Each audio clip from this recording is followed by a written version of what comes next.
You ask Tiger to calculate. This deals with finding the midpoint between 2 points. The midpoint between the 2 points is -17.5, -74.5. Let's solve it step by step.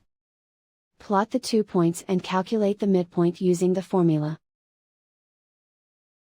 The coordinates of point 1 are, x1 equals -27, y1 equals -57.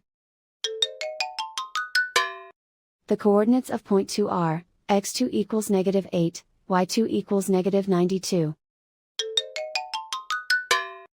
PM represents the midpoint of the 2 points.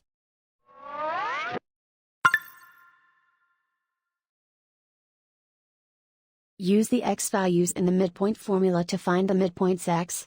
x1 equals -27. x2 equals -8. Simplify the arithmetic.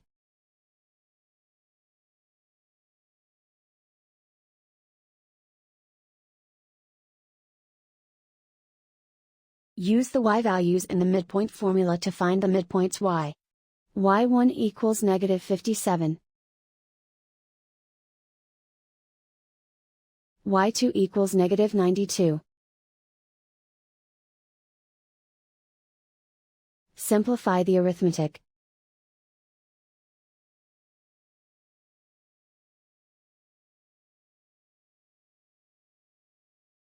And so, the midpoint is -17.5, -74.5.